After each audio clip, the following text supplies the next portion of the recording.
I will show you the science of actually how the cells work, and you will have more knowledge than most doctors in the world today because they still believe in the genes.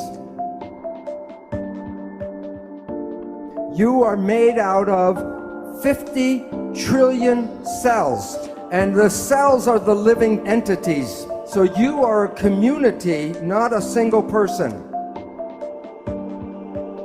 Every cell in your body has minus voltage on the inside and positive voltage on the outside.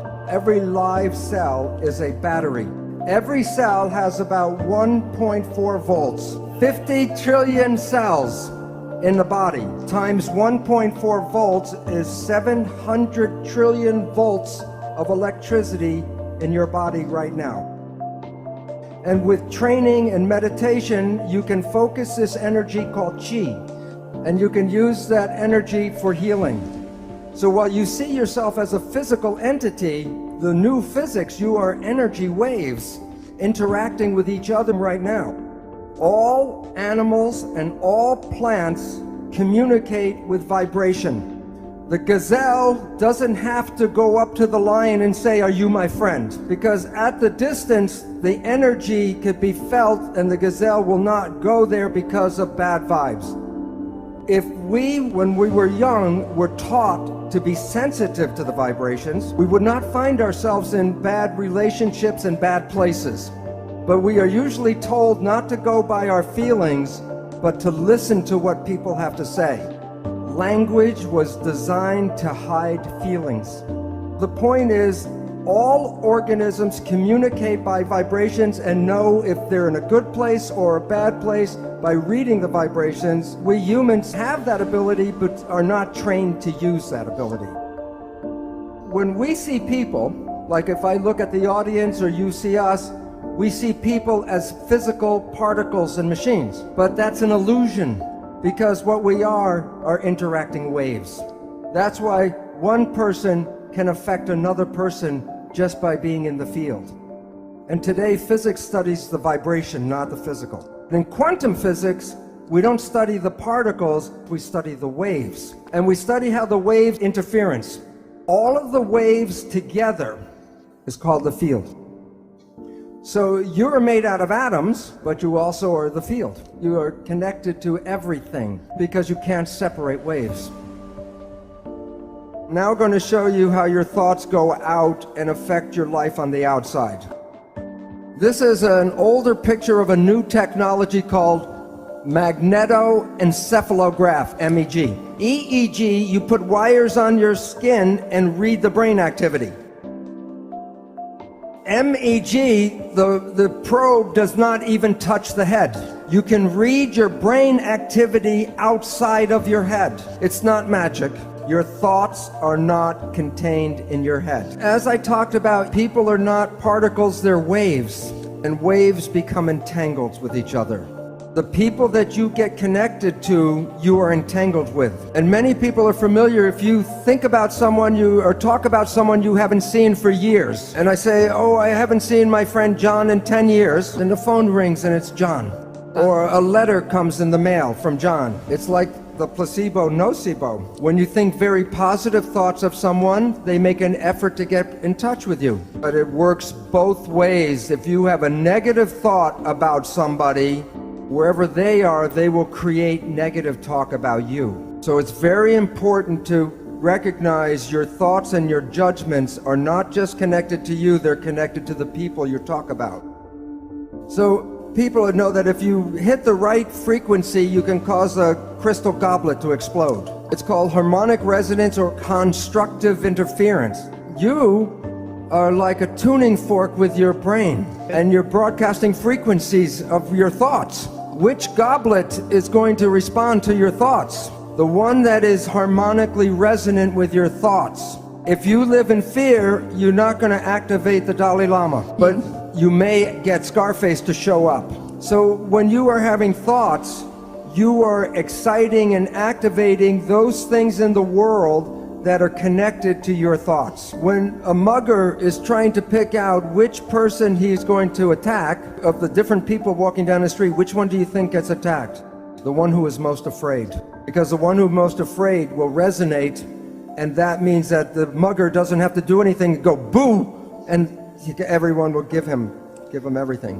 But while it works for individuals, it is very powerful when a whole group of people have the same thoughts. You can't make a war unless enough people are ready to make a war. I'm going to show a picture of mass action here, and it relates to in New York City 1 year after 9/11. So this is September 11th, 2002, the 1-year anniversary of 9/11. What was everybody in New York thinking about that day?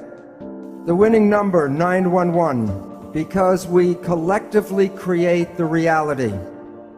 So when you look at yourself, you're not a single entity, but you are a community of 50 trillion cells. But it's important to understand the word community. Every cell is intelligent, but when they're in a community, they give up their personal intelligence and respond to the central voice. So that the community represents a thing, one thing called an organism. And in that community, that a cell must follow what the central voice is. And if the central voice says to die, the cells will die. So the central voice is the mind. And I will be talking about the nature of the two parts of the mind and why we have trouble sometimes controlling our life. So what I would talk about is the role of how this mind works. First, there are signals from the environment, the internal and external environment. The brain, the function of the brain is to perceive the signals and then interpret those signals and then send the information to the cells to control the behavior and the genetics. So the function of the brain is perception, and from that creates the mind. Now, we have heard of something called the placebo effect, right?